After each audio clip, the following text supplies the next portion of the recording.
A man went for a walk on a beautiful morning.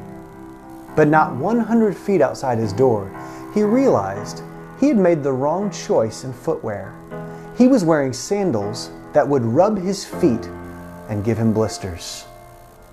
But the man thought to himself, "It's such a beautiful morning.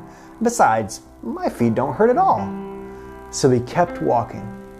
Now about half a mile up the road, his feet started to hurt. But the man said to himself, "No, I'm not going to stop. I'm going to keep going because it's such a lovely day." Now at 1 mile down the road, the man's feet hurt so badly he had to halt his walk, take off the sandals, and inspect the damage. And his feet were bloodied and blistered, so much so that he couldn't even put the sandals back on. And it's at this point that the man finally decided to admit his mistake to himself.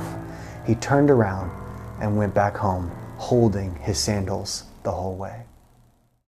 Guys, this isn't just a silly parable I came up with. This is a true story that happened to me last week. I wore these sandals and I got these blisters. And you might say, "Bo, how stupid of you. You are just like that man in the story." You're exactly right. And that is exactly what sin is like in our life. At first, it seems pleasing, whether it's sexually pleasing or food pleasing or anger pleasing or self-righteous pleasing. In the moment, it seems like a pleasing idea, even if deep down we know it's the wrong choice.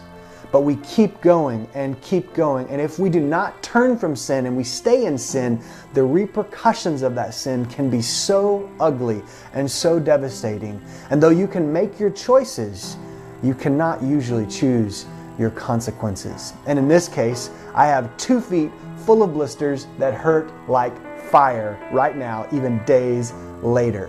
I want to encourage you, if you are in the middle of making bad decisions, if you have been trying to justify and rationalize sin in your life because it seems good in the moment, stop, turn around, have a change of mind that leads to a change of action. That's what the word repent means. Remember in Acts chapter 17, the Apostle Paul says that now God is calling all men and women to repent of their sins. And that means to turn away from their sins and to turn to faith in Jesus. You are not too far down the road.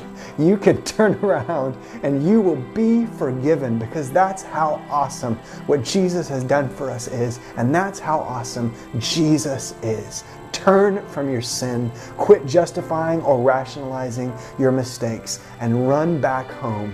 Jesus' forgiveness is always enough for us. You guys have an awesome day, and God bless.